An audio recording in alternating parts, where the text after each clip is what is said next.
morning, good afternoon, good evening, wherever you are. Welcome back to Ride to the Sun, the channel you come to for all things motorcycling. It is 2024, and we have a lot to bring to you. I've been thinking it through about what we could do different in 2024, so let's talk about it.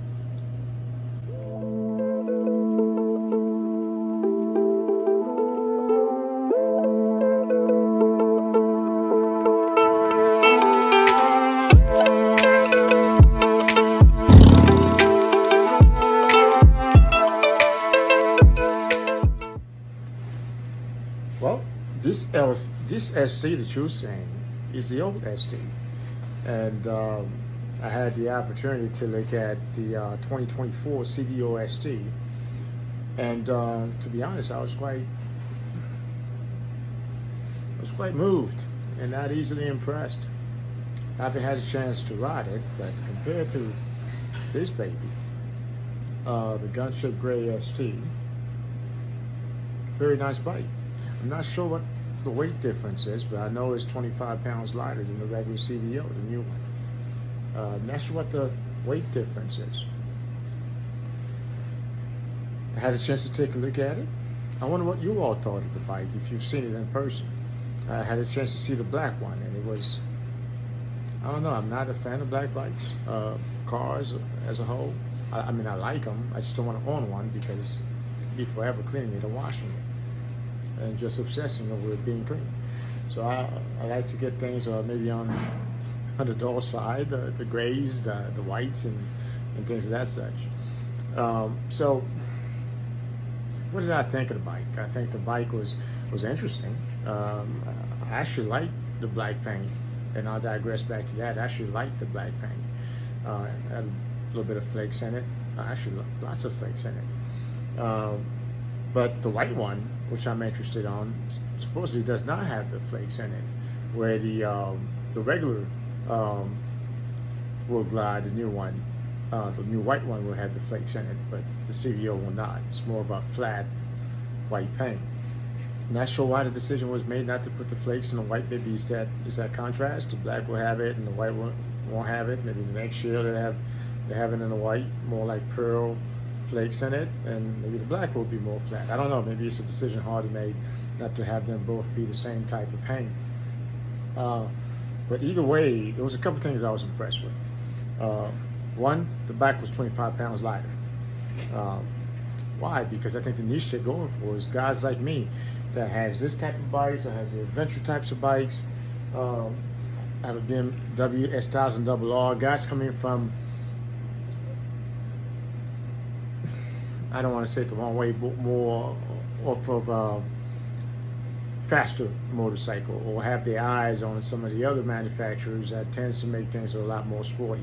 I think the allure to this type of bike, the STs, is the fact that you can get off your ST and get on something like a Triumph Rally Explorer that is quite maneuverable, believe it or not, or my BMW S1000RR, and quite frankly, I won't feel like I got off something that my granddaddy would have ridden. Coupled with the new suspension. The suspension is the second thing I was impressed with.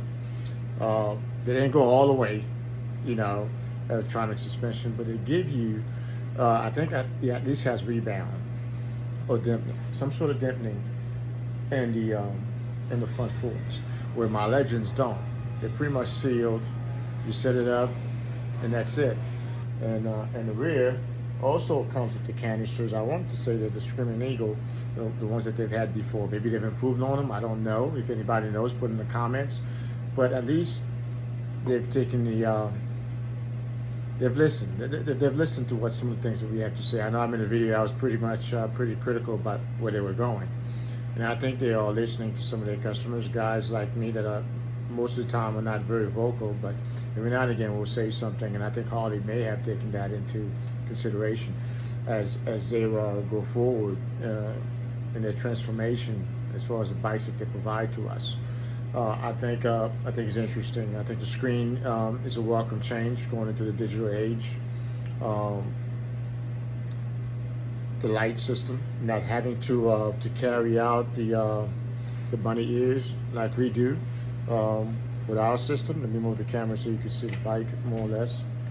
Um, I think the whole front of the bike is attractive. I'm not sure if it's more attractive than this. I don't think nothing can be mistaken for a road glide on the road. But getting rid of the front lights, making them internal, nice. I'm not sure how convenient it is when it comes time to change your bulbs or whatnot, if you have to take the whole front fascia off or not. This one you don't. You just simply pop the front and you change the bulb, or if you want to change it to LED, you do. But this one, at least you don't have to change it to LED. It's all done internally. So we'll see what the life of those bulbs are, or how hard it is to change bulbs. But I think that's probably nothing you should have to worry about. So very interesting. The whole front area is very interesting. The front suspension is much improved on the CVO St. So that's all great. The rear suspension is pretty much worked on. 25 pounds lighter. I like what they did. Let me go down to my bike. I like what they did with the foot pegs. I don't know if I have a shot of that. If I do, I'll include it. It's much smaller. It's a smaller footprint. I'm sure maybe some guys will like the larger footprint and may opt to go back to that. But I thought it was interesting. The way the air cone goes in the ST, the older ST, being 6'1", I think people that were less than 6'1", they were still hitting their shin on that.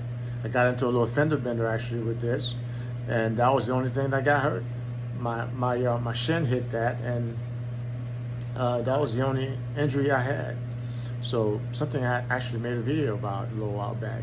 So I think Harley is listening to some of these things and improving on some of these things, which is a good thing. Sometimes the manufacturer can get kind of set in their ways, and you don't get those improvements that your customer is saying. So I was kind of vocal on that, and I'm glad Harley's listening. So Harley, thank you for doing that. All they did was extend it further out in front of your leg, so you shouldn't hit your leg as much as you used to. You're still there, but they have actually extended the cone part of the filter and moved it forward, maybe about an inch or two. So good job on that. So no one will sever their leg if they get into an accident. Nice move. So that's like the third thing, and the wheels are pretty nice. It has a CVO St on the wheels. It's sort of a wide wheels, very very similar to this. So I like to ride it. To give you my final impression, I haven't had a chance to ride it. Now here's a question, and maybe that's a whole other video. Will you change your bike if you have a current ST to that particular bike? I'm considering two things. The body style itself has changed. New power plant. A lot. Well, I don't know. No one's built one yet that I know of. I'd like to see how much power you could get out of this new power plant compared to one of these older motors, and how reliable it will be. I may sit this one out and wait for 2025 or even maybe 2026. I don't like to get the first or even second year sometime of a new motorcycle. So, we might ride this. Then again, tomorrow I might change my mind. So I don't know. I've been looking at it. I'm waiting to see the white one. It's tempting to go out and get a new bike for the spring, but I might just wait it out. I actually love this bike. I've put a lot of time and effort in this bike. I still haven't had the chance to ride it. I haven't been feeling well lately. The weather's been pretty cold. So hopefully, I'll let you know the next time I see you what I've decided to do, whether I'm going to keep this or jump into a new CVO St. For now, it's a no, because I love my baby. I think we're gonna ride out a little bit more. There's a lot of things I wanted to do on this bike that I haven't had a chance to do. So hopefully you'll draw me to do so. I'll probably have a couple of giveaways. I have carbon fiber windshield that I want to give away. I also have some turn signals, some flat turn signals from what's the company called? It'll come to me, that I'll be giving away. But I make a video on that, short, that shows everything that I want to give away.